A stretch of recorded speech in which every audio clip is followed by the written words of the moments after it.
Magandang gabi po, Tito Iki. Ako nga po pala si Marlon, taga-Puti, Alicia, Bohol. Gusto ko po sanang ibahagi ang isang karanasan ko noong taong 2002. Bata pa ako noon, Tito Iki. 12 anyos lang ako, payat, inosente, at ang tanging libangan ko lang ay maglaro sa ilog, umakyat ng puno ng mangga, at tumambay sa palayan tuwing hapon. Tahimik lang ang buhay namin dito.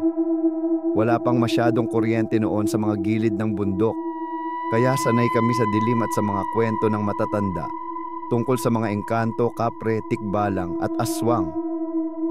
Pero Tito Iki, may nangyari sa akin na hindi ko malilimutan habang buhay. Noong araw na yon, nagkaroon ako ng bagong kaibigan. At huli ko na nang malaman, isa pala siyang engkanto. Isang hapon, Tito Iki, pagkatapos ng klase, dumiretso ako sa may ilog. Paborito kong tambayan yon kasi malamig ang simoy ng hangin at malinaw ang tubig. Habang nagbabato-balani ako ng bato sa tubig, bigla kong narinig ang isang boses mula sa likod. "Uy, pwede bang makisali?" Sabi ng isang batang lalaki. Paglingon ko, may nakatayo sa gilid ng ilog. Kasing edad ko lang siya, maputi, mas matangkad ng konti, at may kakaibang kislap ang mga mata niya. Malinis na malinis ang puti niyang damit, parang hindi nadadapuan ng alikabok o putik. "Taga saan ka?" tanong ko. Ngumiti siya at sagot niya, "Diyan lang sa may puno. Madalas kasi akong mag-isa. Gusto ko sanang may makalaro. Hindi ako nagdalawang isip, Tito Iki. Sabi ko, sige, maglaro tayo." At mula noon, halos araw-araw ko na siyang kasama. Ang ipinagtataka ko lang, bakit parang ako lang ang nakakakita sa kanya? Tuwing kasama ko siya, Tito Iki, pakiramdam ko ang gaan-gaan ng katawan ko. Parang ang bilis kong tumakbo. Hindi agad napapagod at natututo ako ng mga larong hindi ko pa nararanasan noon. Pero may mga bagay na nakakapagtaka. Tuwing hapon lang siya lumalabas, kapag malapit ng lumubog ang araw. Kapag niyayaya ko siyang sumama sa bahay, lagi siyang tumatanggi. At tuwing tinatawag siya ng ibang tao, hindi siya sumasagot. Isang beses, Tito Iki, dinala ko siya sa harap ng mga pinsan ko. Sabi ko, "Oh, siya nga pala si Noel, kaibigan ko." Pero Tito Iki, nagkatinginan lang sila, sabay sabing, "Wala namang tao dyan, Marlon." Doon ako kinilabutan. Pero pinilit kong isipin na baka sila lang ang nagbibiro o nagloloko. Lumipas ang mga araw, lalo kaming naging malapit ni Noel. Pero isang gabi, nanaginip ako. Nasa gitna raw ako ng kagubatan. Ang dilim, Tito Iki. Pero sa malayo, may malaking bato at nakaupo si Noel doon. Nakaputi siya, nakangiti. Pero sa likod niya, may mga anino, malalaking anino, na nakatingin sa akin. Hindi ko makita ang mga mukha nila, pero ramdam ko ang bigat ng kanilang mga tingin. Pagising ko, Tito Iki, may sugat ako sa braso, gasgas na malalim, pero hindi ko alam kung saan galing. Kaya lumapit ako sa lola ko. Ang sabi niya, "Ingat ka sa mga bago mong kaibigan, lalo na kung hindi mo kilala ang pamilya nila. Baka hindi yan tao, baka engkanto."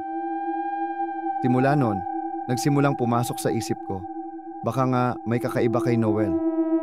Kinabukasan, Tito Iki, naglakas loob akong tanungin siya, "Noel, tao ka ba talaga? Bakit walang nakakakita sa'yo?" Tahimik siya. Tinitigan niya lang ako. Tapos ngumiti siya ng malungkot at sabay sabi, "Marlon, huwag ka sanang matakot. Kaibigan mo ako, pero hindi ako katulad mo. Ako'y engkanto." Parang binuhusan ako ng malamig na tubig. Tito Iki, nanlamig ang buong katawan ko. Gusto kong tumakbo, pero parang nakapako ang mga paa ko sa lupa. Sabi pa niya, "Kapag iniwan mo ako, Marlon, hahanapin pa rin kita. Habang buhay tayong magkaibigan." Doon ko na-realize, Hindi na ito simpleng pagkakaibigan. Simula noon, Tito Iki, nagsimula akong magkasakit. Nilalagnat ako gabi-gabi ng hihina at hindi ako makatulog dahil panay ang bangungot ko. Lagi kong nakikita sa panaginip ko ang kagubatan at si Noel na nakatayo, palaging nakangiti. Pero para bang pinipilit akong sumama sa kanya. Nagduda na si nanay. Dinala niya ako sa albularyo. Pagkakita pa lang niya sa akin, sabi agad ng albularyo, "May nakasama kang engkanto. Gusto kanyang kunin. Kung gusto mong mabuhay, dapat putulin ang ugnayan nyo." Kinabukasan, dinala kami sa puno kung saan ko unang nakilala si Noel. Nagsunog ng mga dahon ang albularyo, nagdasal, at pinaputok ang mga kawayan. Habang ginagawa ang ritual, Tito Iki, narinig ko ang boses ni Noel mula sa dilim. "Marlon, wag mong gawin to. Kaibigan kita. Hindi kita iiwan." Umiiyak ako noon, Tito Iki. Gusto ko siyang yakapin, pero pinigilan ako ng albularyo. Sabi niya, kapag lumapit ako, hindi na ako makakabalik. At unti-unti kong nakita si Noel, nakatayo sa lilim ng puno. Nakatingin sa akin, malungkot ang mga mata. Hanggang sa tuluyan siyang naglaho. Simula noon, Tito Iki, hindi ko na siya muling nakita. Bumalik ang lakas ko, pero hanggang ngayon, tuwing dumadaan ako sa ilog na iyon, lagi kong nararamdaman ang malamig na hangin. Minsan, naririnig ko pa rin ang boses niya. Mahina, parang bulong ng hangin. "Marlon, kaibigan kita." Hindi ko alam kung galit siya o nalulungkot. Pero isang bagay ang sigurado, hanggang ngayon, Tito Iki, pakiramdam ko, naghihintay pa rin siya. Magandang gabi po, Tito Iki. Ako nga po pala si John, taga Imus, Cavite. Ang ikukwento ko po sa inyo ay isang karanasan na hindi ko po malilimutan habang buhay. Mahilig po talaga ako sa hiking, adventure at gala kung saan-saan. Kaya noong nakarang taong 2011, nagyaya ang mga tropa ko na umakyat sa bundok Maria Makiling. Naririnig ko na po noon pa man ang mga alamat tungkol sa engkantadang si Maria Makiling. Pero inamin ko, Tito Iki, akala ko kwento-kwento lang yun ng matatanda. Hanggang sa araw na yon, nagsama-sama silang 5 sa terminal. Dumating sila sa paanan ng bundok ng madaling araw. Malamig ang hangin, makapal ang hamog, at nakakanerbiyos ang katahimikan. May karatula sa trailhead. Irespeto ang kalikasan. Huwag magtapon ng basura. Huwag sisira ng halaman, pero nagtatawanan lang ang tropa. Si Carlo pasaway, agad nagtapon ng candy wrapper. Doon pa lang, Tito Iki, ramdam kong may hindi magandang mangyayari. Habang paakyat, nakasalubong nila ang isang matandang lalaki na tila taga-bundok. May dala itong baston at mga halamang gamot. "Mga iho, mag-ingat kayo. Ang bundok na ito ay hindi basta-basta. May bantay dito. Huwag kayong mag-iingay. Huwag kayong magtatapon ng basura. Dahil kung magagalit siya, wala kayong takas." Ang mga kaibigan nagtawanan lang. Pero si John, nakaramdam ng kaba. Habang umaalis ang matanda, tila nawala ito sa mata nila ng parang usok. Habang mas lumalalim sa gubat, napansin nilang biglang dumilim kahit umaga. Wala nang huni ng ibon. Puro kaluskos lang ng mga dahon. May bulaklak na kulay puti na tila nakatingin sa kanila. Si John biglang nakarinig ng tinig ng babae na umaawit ng malungkot. Ang iba hindi raw naririnig. Biglang lumamig ang paligid kahit tirik ang araw. "Tito Iki, pakiramdam ko minamasdan na kami." Nagpahinga sila sa isang clearing. Si Carlo muling nagtapon ng bote ng soft drinks at tumawa. Pagkatapos ng ilang segundo, biglang dumapo ang napakaraming insekto sa kanya. Kinagat siya sa braso, sa leeg, sa mukha. Nagsisigaw siya sa sakit. Nang tumakbo sila para tulungan siya, Bigla ring naglaho ang mga insekto. Ang bote ng soft drinks na itinapon niya, wala na. Para bang nilamon ng lupa. Pagbalik nila sa trail, may nakita silang babaeng nakaputi. Mahaba ang buhok, nakaupo sa ilalim ng puno. Napakaganda niya, parang diwata. Ngumiti siya, pero malamig ang mga mata. Sabi nito, "Bakit niyo sinisira ang tahanan ko?" Biglang namatay ang lahat ng flashlight kahit bagong baterya. Ang paligid, mas dumilim pa. Sinubukan nilang bumaba, pero paulit-ulit silang bumabalik sa parehong malaking bato. 3 beses silang umiikot.